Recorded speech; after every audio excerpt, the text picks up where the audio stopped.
எனக்கு 2026 ஸ்டார்ட் ஆகுது அப்படின்னு சொன்னோடனே எனக்கு ஃபர்ஸ்ட் தோணுன ஒரு விஷயம் என்னன்னா, நான் ரிவ்யூ பண்ணணும் அப்படின்னு தோணுச்சு.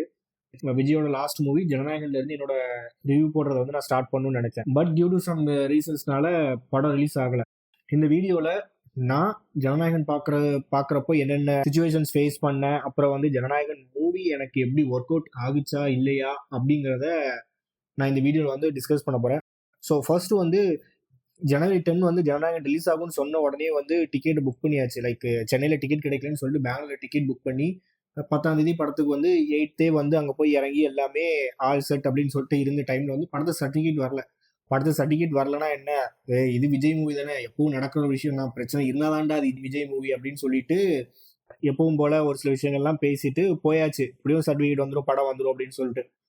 கரெக்டா 8th அன்னைக்கு ஈவினிங் வந்து என்ன சொல்றாங்க, கோர்ட் வந்து படம் ரிலீஸ் பண்ணக்கூடாது அப்படின்னு சொல்லிட்டாங்க. அப்படின்னு சொன்ன உடனே டிக்கெட்டை போட்டதெல்லாம் அப்படியே கேன்சல் பண்ணிட்டு ரிட்டர்ன் வந்தாச்சு. அமௌண்ட்டும் ரீஃபண்ட் ஆயிடுச்சு. ஸோ நெக்ஸ்ட் படம் எப்போ ரிலீஸ் ஆகுதோ அப்போ வந்து பார்த்துக்கலாம் அப்படின்னு சொல்லிட்டு ஒரு மைண்ட் செட்ல வந்தாச்சு.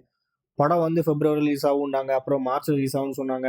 படம் தியேட்டர் ரிலீஸ் ஆகும்னு பார்த்தா அதுக்குள்ள வந்து பைரசி பிரிண்டா எல்லாமே வந்து ஆன்லைன்ல வந்துருச்சு. ஸோ வந்து படம் வந்து ஓடிடியில் விடுவாங்க அப்படின்னு நினைச்சோம். ஓடிடிலையும் வரல. படம் வந்தா தியேட்டர் தான் வரும், எலெக்ஷனுக்கு அப்புறம் வரும் அப்படின்னு சொல்லிட்டாங்க. சரி, ஓகே, எலெக்ஷனுக்கு அப்புறம் வரும்னா சரி வெயிட் பண்ணலாம் அப்படின்னு சொல்லிட்டு வெயிட் பண்ண டைம்ல அதுக்குள்ள பார்த்தா எலெக்ஷன் வந்துச்சு. எலெக்ஷன்ல வந்து விஜய் வின் பண்ணி விஜய் சிஎம் ஆனதுக்கு அப்புறம் சரி உடனே வரும்னு நினைச்சப்பறம் இல்ல, இன்னும் கொஞ்சம் டைம் ஆகும், டிலே ஆகும்னு சொல்லிட்டு ஒரு வழியா ஜூலைல படம் வந்துச்சு. கிட்டத்தட்ட 7 months இந்த படத்துக்கு வந்து டிலே ஆயிருக்கு.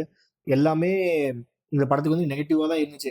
அண்ட் மோர் ஓவர் இந்த படம் வந்து ஒரு தெலுங்கு படத்தோட ரீமேக்குங்கிறதும் ஃபர்ஸ்ட்ல இருந்தே இருக்கு. இந்த படத்துக்கு மேல இருக்க ஒரு ரீமார்க் தான். ஒரு விஜய் மாதிரி ஒரு ஆக்டர் சினிமா விட்டு போறாரு, கடைசி மூவி ரீமேக் பண்ணலாமா, அதுவும் வந்து தெலுங்குல இருந்து ஒரு மூவி பாலியா நடிச்ச மூவி வந்து ரீமேக் பண்றாங்க அப்படின்னு சொல்றப்போ வந்து ஃபேன்ஸுக்குமே அது பெருசா இன்ட்ரெஸ்ட் இல்லை, எனக்குமே அந்த அளவுக்கு பெருசா இன்ட்ரெஸ்ட் இல்லை என்ன பண்ண போறாங்க அப்படின்னு சொல்லிட்டு. பட் வினோத் இருக்கிறதுனால ஒரு சில விஷயங்கள் வந்து ஏதாச்சும் பண்ணியிருப்பாரு அப்படின்னு சொல்லிட்டு தான் அந்த தியேட்டர்ல போய் உட்கார்ந்தேன்.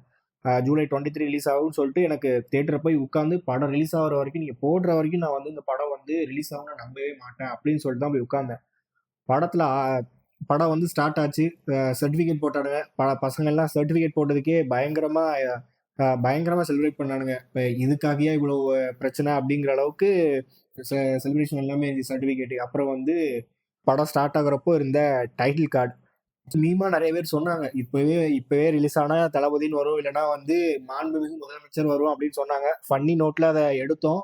ஆனா உண்மைக்குமே வந்து அது அப்படி நடந்திருக்கு அப்படிங்கிறது வந்து ஒரு சர்ரியல் மூமெண்ட் மாதிரி தான் இருந்துச்சு. இப்போ வரைக்குமே வந்து விஜய் வந்து 2026 எலெக்ஷன்ல வின் பண்ணாங்க அப்படிங்கிறது என்னால நம்ப முடியல. மேபி 2031 வேணா சான்சஸ் இருக்கு அப்படின்னு நினைச்சேன். பட் 2026 வின் பண்ணாங்கிறது வந்து இப்போ வரைக்கும் என்னால நம்ப முடியல. படம் வந்து ரிலீஸ் ஆகி அந்த டைல் கார்ட்ல வருதுங்கிறப்போ இன்னும் உண்மைக்குமே அந்த இடம் வந்து இன்னும் கூஸ் பம்ப்ஸா நல்ல வேற லெவல்ல இருந்துச்சு. படத்தோட கதை என்ன அப்படின்னு பார்த்தோம்னா, விஜய்க்கு ஹெல்ப் பண்ற ஒரு ஆபீசரோட பொண்ணு மமிதா பைஜு. ஸோ வந்து அந்த ஆபீசர் வந்து இறந்துடுறாரு. இறக்குறப்போ என்ன சொல்றாரு, என் பொண்ணு வந்து நான் ஒரு மிலிட்டரி ஆபீசரா பார்க்கணும்னு ஆசைப்பட்டேன், நீ எப்படியாச்சும் அதை வந்து நிறைவேற்றி வை அப்படின்னு சொல்றாங்க. ஆனா அதுல என்ன சிக்கல்னா, மமிதா பைஜுக்கு வந்து ஃபியூரோஃபோபியான்னு சொல்லிட்டு ஒரு ஃபோபியா இருக்கு. அந்த இதை வந்து ஓவர் கம் பண்ணாதான் அவங்களால மிலிட்டரிக்குள்ள போக முடியும் அப்படிங்கிற மாதிரியான ஒரு சுச்சுவேஷன். அதை ஓவர் கம் பண்ண வைக்கிறதுக்கு விஜய் வந்து என்னென்ன பண்றாரு, அவங்க அதை ஓவர் கம் பண்ணாங்களா, மிலிட்டரியில சேர்றதுக்கு ரெடி ஆனாங்களாங்கிறது தான் படத்தோட ஆக்சுவல் கதையா இருந்திருக்கணும். ஆனா வந்து படத்தோட கதை அது இல்லை. ஃபுல் அண்ட் ஃபுல் வந்து விஜய்க்கான ஒரு துதிப்பாடல் படமா தான் இருந்துச்சு. அண்ட் மோர் ஓவர் இது வந்து எலெக்ஷன் முன்னாடி வர்றதுனால இருந்ததுனால இது வந்து டிவிகேவோட கேம்பெயினிங் மூவியாகவும் இருந்திருக்க வேண்டியது. பட் வந்து கேம்பெயின் மூவியா அமையல. ஆனா எனக்கு புரியாத ஒரு விஷயம் என்னன்னா, கேம்பெயினிங் மூவியா பண்ணணும்னா நிறைய இடத்துல வந்து நிறைய விஷயங்கள் வந்து ப்ரீச் பண்ற மாதிரி அப்படின்லாம் இது பண்ணிருக்கணும்னு தோணுச்சு. ஆனா எதுவுமே அந்த மாதிரி இல்லை. சின்ன சின்ன இது வரைக்கும் பாஸ்ட்ல தமிழ்நாடு பாலிடிக்ஸ்ல நடந்த ஒரு சில விஷயங்களை அப்படியே எடுத்து வச்சு ஒரு மூவியா குக் பண்ணி வச்சிருக்காங்க. அது செகண்ட் ஹாஃப்ல அந்த இருந்துச்சு. First half full and full வந்து விஜய் ஃபேன்ஸ்க்கான சர்வீஸா தான் இருந்துச்சு. ஃபைட்ல இருக்கட்டும், டயலாக்ஸா இருக்கட்டும், எலிவேஷனா இருக்கட்டும், எல்லாமே ஒரு பீக் மூமெண்ட் தான். அதுவும் இன்டர்வல்லாம் வந்து இருந்த பீக் வந்து பயங்கரமா இருந்துச்சு. நான் அந்த ட்ரெய்லர் அந்த போர்ஷன் பாக்குறப்போ, அந்த ஃபேக்டரியில நடக்க ஃபைட்டு அதெல்லாம் பாக்குறப்போ வந்து இது வந்து என்ன இப்படி இருக்கு, அப்படியே ஒரு தெலுங்கு மூவி அப்படியே காப்பி பண்றாங்க, எப்படி ஒர்க் அவுட் ஆக போகுது அப்படின்னு தான் யோசிச்சுட்டு இருந்தேன். ஆனா தியேட்டர்ல வந்து பயங்கரமா ஒர்க் அவுட் ஆயிருச்சு அந்த சீன்லாம். ராவண மவண்டான்னு சொல்லிட்டு பிஜிஎம் போட்டு வர்றப்போலாம் தியேட்டர்ல இருக்கிறவனுங்க எல்லாம் வேற ஒரு டிரான்ஸ் ஸ்டேட்டுக்கு போயிடுறாங்க. ராவண மவண்டா அப்படின்லாம் வர்றப்போலாம் ராவண மகண்டா ஒத்த எண்ணிக்கிற ஏமாண்டா செகண்ட் ஹாஃப்ல பத்தி சொல்லணும்னு கேட்டிங்கன்னா, செகண்ட் ஹாஃப்ல வந்து ஆக்சுவலா கதைன்னு எதுவுமே இல்ல. சொன்ன மாரி சீன் தான். லைக் தமிழ்நாடு பாலிடிக்ஸ்ல இதுவரைக்கும் இந்த மாரி விஷயங்கள்லாம் நடந்துக்க கூடாது அப்படிங்கிற விஷயங்கள் எல்லாமே இதுவரைக்கும் 70 இயர்ஸ் தமிழ்நாட்டுல பாலிடிக்ஸ்ல என்னென்னலாம் நடந்துச்சோ அதெல்லாம் ஒண்ணா போட்டு ஒரு செகண்ட் ஹாஃப்ல ஒரு ஃபிளாஷ்பேக் கொண்டு வந்துட்டாங்க. அந்த ஃபிளாஷ்பேக் போர்ஷன்ஸ் வந்து நல்லா இருந்துச்சு. பட் இப்படி ஒரு போலீஸ் ஆஃபீசர் இருப்பாங்களா? அப்படிங்கிற மாரியான ஒரு கொஸ்டின் தான் ஸ்டில் எல்லாமே. அண்ட் படத்துல பாத்தீங்கன்னா பிரகாஷ் ராஜ் அண்ட் பாபி டியோல், பூஜா ஹெக்டே எல்லாம் இருக்கிறாங்க. பட் பெருசா சொல்ற அளவுக்கு இல்ல. ஓரளவுக்கு பாபி டியோலோட ஆக்டிங் அண்ட் அவங்களோட இதை வேணா ஓகே சொல்லலாம். எனக்கு வந்து தோணுன ஒரு விஷயம் என்னன்னா, வினோத் வந்து இந்த படத்துல வந்து நிறைய பொட்டன்ஷியலை வேஸ்ட் பண்ணிட்டாரோ அப்படின்னு தான் தோணுச்சு. இது வந்து ரீமேக் படம் அப்படிங்கிறப்போ நார்மலா ஏதாவது ஒரு டேரக்டர் பண்ணிருக்கலாம். எதுக்கு வினோத்தை கூட்டு வந்து பண்ண வைக்கணும்? அண்ட் வினோத் வந்து நிறைய வந்து படத்துக்காக ஒர்க் பண்ணியிருக்காரு. ஆர்சி வார் அது இதுன்னு சொல்லிட்டு வேர்ல்ட் லெவல்ல பாலிடிக்ஸ்ல என்னென்னலாம் சேஞ்ச் ஆக போகுதோ அதெல்லாம் வந்து கொஞ்சம் இன்புட்டா எடுத்து நிறைய ஒர்க் பண்ணியிருக்காங்க. ஒர்க் பண்ணி எல்லாம் ஓகே. பட் அது இந்த படத்துக்கு தேவையான ஒரு விஷயமா அப்படின்னு கேட்டா சத்தியமா இல்ல. இந்த படத்துக்கு அதெல்லாம் தேவை இல்லாத ஒரு விஷயம் தான்.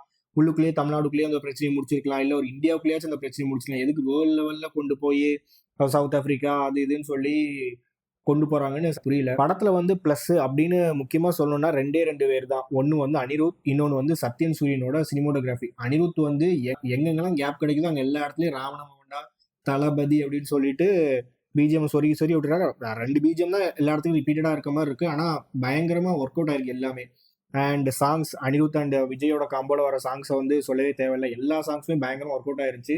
அண்ட் எஸ்பெஷலி வந்து செல்ல மகளே சாங்ஸ் வந்து விஷுவலா பாக்குறப்போ இன்னும் சூப்பரா இருந்துச்சு. அண்ட் மமிதா பைஜிக்கோட சின்ன வயசு கேரக்டரா நடிச்சிருந்த அந்த பொண்ணு வந்து சூப்பரா இருந்த மாதிரி இருந்துச்சு. படத்துல விஜய் அண்ட் மமிதா பைஜிக்கு அடுத்து எந்த ஒரு கேரக்டருமே பெருசா கிடையாது.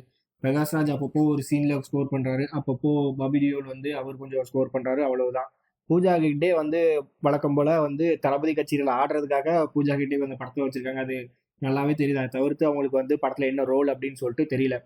ஓவராலா அந்த படத்தை பத்தி சொல்லணும் அப்படின்னு கேட்டீங்கன்னா, படத்துல வந்து உண்மைக்குமே வந்து இதுக்கு முன்னாடி இருந்த விஜயோட கமர்ஷியல் மூவிஸ்ல இருந்த அளவு கூட இந்த படத்துல வந்து எதுவுமே இல்லை. First half okay.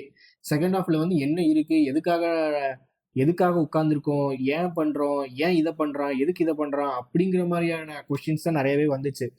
விஜயோட லாஸ்ட் மூவி ஒன் லாஸ்ட் டைம்ங்கிற அந்த ஒரு டேக்லைன்னால இந்த படம் வந்து பயங்கரமா ஓடும். இது வந்து கண்டிப்பா ஒன் லாஸ்ட் டைமா இல்லைன்னா இது வந்து விஜய்க்கு வந்து ஒரு பைரவா மாதிரி தான் இருந்துக்கணும். பைரவா மாதிரி தான் இருந்துக்கணும், இல்ல பைரவா மாதிரி தான் இருக்கு.